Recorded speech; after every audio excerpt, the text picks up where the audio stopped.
বিষয় পক্ষ থেকে বলছি, তোমরা যারা ক্লাস 12-এ পড়ছো অর্থাৎ থার্ড সেমিস্টারে এবং তোমাদের যাদের ইতিহাস আছে তাদের জন্য আমরা পড়ার বিষয় পক্ষ থেকে একটি খুব গুরুত্বপূর্ণ ভিডিও নিয়ে এসেছি। এই ভিডিওতে আমরা আজকে এই যে থার্ড চ্যাপ্টার অর্থাৎ আঞ্চলিক রাজধানী ও রাজ্য গঠন, এই চ্যাপ্টারটার আমরা পার্ট 2 যে গুরুত্বপূর্ণ প্রশ্ন উত্তর অবজেক্টিভে সেগুলো নিয়ে আমরা আলোচনা করব। উচ্চ মাধ্যমিক শিক্ষা সংসদ তোমাদের থার্ড এবং ফোর্থ সেমিস্টারের রুটিনও দিয়ে দিয়েছে, তোমরা জানো, এবং তোমাদের কবে পরীক্ষা শুরু, ইতিহাস কবে পরীক্ষা, তা সবই জানো। এবং উচ্চ মাধ্যমিক শিক্ষা সংসদ ঠিক যেইভাবে বলেছে আমরা কিন্তু পড়ার বিষয় পক্ষ থেকে ঠিক সেইভাবে অবজেক্টিভ নিয়ে হাজির হয়েছি। তোমরা জানো যে তোমরা থার্ড সেমিস্টারে 50 নম্বরে পরীক্ষা দেবে, তার মধ্যে লেখা পরীক্ষা 40 নম্বরের হবে। এই 40 নম্বরের মধ্যে উচ্চ মাধ্যমিক শিক্ষা সংসদ বলেছে 50% হবে সোজা অর্থাৎ 20 নম্বর, 30% হবে একটু কঠিন, সোজাই হবে অর্থাৎ 12 নম্বর। এই 32 নম্বর 20 যোগ 12, এই 32 নম্বর কিন্তু আগে আমাদের টার্গেট, যেগুলো দেখবে স্টার্ট দেওয়া আছে। এছাড়া বাকি যেগুলো দিয়েছি ওগুলো যদি পড়ো তোমরা কিন্তু অবশ্যই কমন পাবে। তা চলো কথা না বাড়িয়ে আমরা পার্ট 2টা শুরু করি।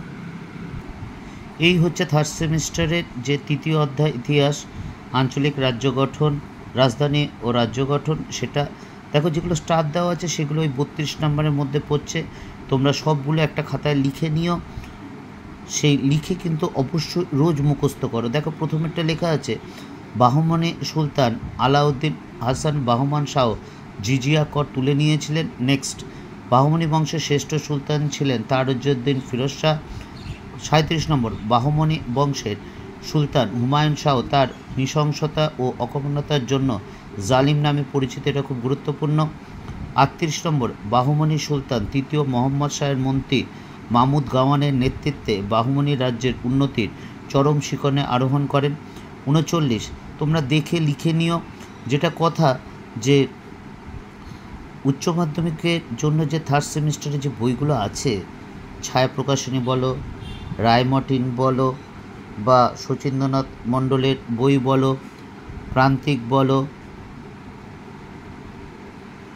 সব বইগুলোই খুব সুন্দর। কিন্তু যেহেতু এর যে অবজেক্টিভের উপর পরীক্ষা হবে থার্ড সেমিস্টার এমসিকিউ, কাজে একটা বইয়ে যদি একটা পয়েন্ট একটু বেশি আলোচনা করা হয়ে থাকে, এটা স্বাভাবিক হবেই, পুরো ছাপা হবে না, তাহলে কিন্তু অবজেক্টিভ বেড়ে যাচ্ছে, বা নতুন কোনো পয়েন্ট বা দিক আলোচনা করলে তো হয়েই গেল। কাজেই তোমাদের যদি বলা হয় এই চ্যাপ্টার অর্থাৎ মাত্র 40টা প্রশ্ন, এত বড় চ্যাপ্টারটা মাত্র 40টা প্রশ্ন পড়লে হয়ে যাবে, বা 50টা প্রশ্ন পড়লে তুমি যে উচ্চ মাধ্যমিক শিক্ষা সংসদ থেকে বলেছে যে প্রথম 3টে চ্যাপ্টার মিলে 20 নাম্বার আসবে, তুমি অবশ্যই পেয়ে যাবে। আমার মনে হয় না ঠিক। দীর্ঘ 23-24 বছর শিক্ষকতার অভিজ্ঞতা থেকে বলছি, তাই যদি হতো তাহলে তো সবাই খুব ভালো রেজাল্ট করতো। ভালো রেজাল্ট করার থেকে কথা হচ্ছে সরকারি চাকরি সবাই পেয়ে যেত, কারণ প্রায় সব সরকারি চাকরি কিন্তু এমসিকিউতে হয়। আর এমসিকিউ যদি সাজেশন ওইভাবে হয়, হ্যাঁ গুরুত্বপূর্ণ বলা যায়।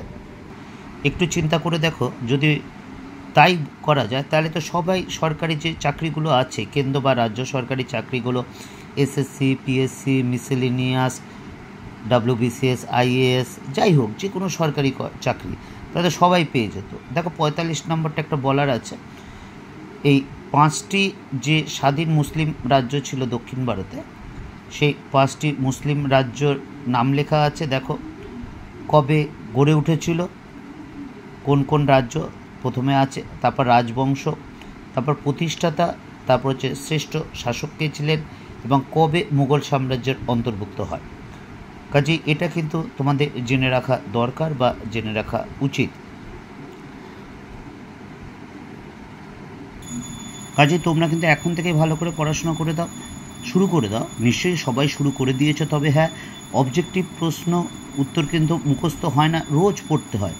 পড়ে পড়ে পড়ে যখনই সময় পাবে 5 মিনিট 10 মিনিট যাই বলি না কেন, অবজেক্টিভ কিন্তু পড়ো। দেখবে পরীক্ষার সময় যেহেতু অপশন দেওয়া হবে, সেহেতু তোমার ঠিক উত্তরটার দিকেই কিন্তু চোখ যাবে বা দাগটা পড়বে।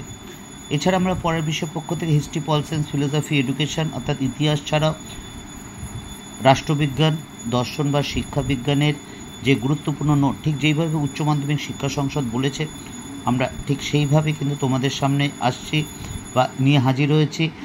তা তোমরা কিন্তু আমাদের চ্যানেলটিকে একটু দেখো, যদি ভালো লাগে অবশ্যই চ্যানেলটি লাইক করে সাবস্ক্রাইব করে বেল আইকন টিপে রেখো। এবং তোমাদের যা গুরুত্বপূর্ণ নোটিফিকেশান দরকার উচ্চ মাধ্যমিকের জন্য, সেগুলো কিন্তু আমরা সরবরাহ করে থাকি আমরা আমাদের পড়ার বিষয় চ্যানেলের মাধ্যমে। এবং সবচেয়ে গুরুত্বপূর্ণ কথা, আমরা এই পড়ার বিষয় চ্যানেলে আমার দীর্ঘ 23-24 বছর শিক্ষকতার অভিজ্ঞতা, প্লাস আমি একক নয়, আমার সাথে আরও 13 জন আছেন যারা বিভিন্ন স্কুল কলেজের সাথে প্রত্যক্ষভাবে জড়িত। তারা সম্মিলিত চেষ্টার মাধ্যমে এই উদ্যোগটা গ্রহণ করেছি, যাতে আমাদের শিক্ষার্থীদের মধ্যে বিশেষ করে ইতিহাসের উপর মাধ্যমিক বা উচ্চ মাধ্যমিকের যে ভীতি দেখা দিয়েছে বা সাবজেক্টের প্রতি অনীহা দেখা দিয়েছে, সেটা যদি আমরা কিছু না মাত্র দূর করতে পারি, সেই উদ্যোগটা আমরা গ্রহণ করেছি। তা তোমরা একটু ভালো করে দেখো, এগুলো ভালো করে পড়ে যেও, কারণ এর থেকে কিন্তু অবশ্যই আসবে। আবার বলছি, কোনো জায়গায় যদি বলে একটু চিন্তা করে দেখো, এত বড় চ্যাপ্টার, তোমাদের যে স্কুলে পড়ো নিশ্চয়ই শ্রদ্ধেয় শিক্ষক শিক্ষিকাগণ বলেছেন যে প্রত্যেকটা বই ভালো, এবং নিশ্চয়ই বুঝতে পেরেছো এক একটা বইতে এক এক রকমভাবে বেশি পয়েন্ট বা কম পয়েন্ট বা নতুন পয়েন্ট আলোচিত হয়েছে। এটাই স্বাভাবিক, এর জন্যই আমরা রেফারেন্স বই পড়ি। কাজেই তোমরা কিন্তু এই ইয়েতে ভুলো না যে 40টা করলে 50টা পড়লে তুমি পেয়ে যাবে, কারণ পরীক্ষা খারাপ হলে কিন্তু তোমারই হবে। কারণ এটি মনে রেখো যে এটা কিন্তু মাধ্যমিকের মতো পরীক্ষা হবে, অর্থাৎ অন্য স্কুলে গিয়ে পরীক্ষা দেবে, উচ্চ মাধ্যমিক শিক্ষা সংসদ অর্থাৎ বোর্ড প্রশ্ন করবে, এবং বাইরের যে শ্রদ্ধেয় শিক্ষক শিক্ষিকা আছেন ঠিক যেমন মাধ্যমিকে হয়েছিল সেই রকমই কিন্তু খাতা দেখা হবে। কাজেই এখন থেকে তোমরা ভালো করে পড়াশোনা শুরু করে দাও। যদি ভালো নাম্বার পেতে চাও বা পরবর্তীকালে যদি ভালো সাবজেক্ট নিয়ে বা ভালো একটা কলেজে ভর্তি হতে চাও, তাহলে কিন্তু এখন থেকেই ভালো করে পড়াশোনা শুরু করে দাও। কারণ নিশ্চয়ই দেখতে পাচ্ছ এই বছরের যে ফার্স্ট সেমিস্টারে কলেজে ফার্স্ট সেমিস্টারে ভর্তি হওয়ার জন্য কীরকমভাবে আবেদন পড়ছে, বা ভালো কলেজগুলো কিন্তু সিট পাওয়া অর্থাৎ নিজের পছন্দ মতো, নিজের পছন্দ কলেজ, নিজের পছন্দ সাবজেক্ট মতো কিন্তু সিট পাওয়া একটু অসুবিধা হয়ে যাচ্ছে। পড়ার বিষয় পক্ষ থেকে এতটুকুই অগ্রিম শুভেচ্ছা রইল। বিল গেটসের কথাটা বলে শেষ করি। তিনি বলেছিলেন তিনি অনেক মেধাবীকে ব্যর্থ হতে দেখেছেন, কিন্তু কোনো পরিশ্রমীকে জীবনে ব্যর্থ হতে দেখেননি। কাজেই পরিশ্রম করো, চেষ্টা করো, তুমি তোমার দিক থেকে সর্বশেষ চেষ্টা করো, অর্থাৎ সর্বোচ্চ চেষ্টা করো, তাহলে দেখবে পরীক্ষায় কিন্তু অবশ্যই ভালো ফল হবে। যদি ভালো লাগে চ্যানেলটি অবশ্যই লাইক করে সাবস্ক্রাইব করে বেল আইকন টিপে রেখো, বা যদি কিছু খারাপ লাগে সেটাও বলো, বা কী করলে ভালো করা যায় আমাদের পরের বিষয় চ্যানেলটা সেই সাজেশনও দিও, কারণ আমরা এগিয়ে যেতে চাই এবং তোমাদের সব রকম সাহায্য ছাড়া কিন্তু আমরা পড়া বিষয় পক্ষ থেকে এগোনোটা একটু অসুবিধা হয়ে যাবে। শুভেচ্ছা রইল পড়া বিষয় পক্ষ থেকে, এতটুকুই।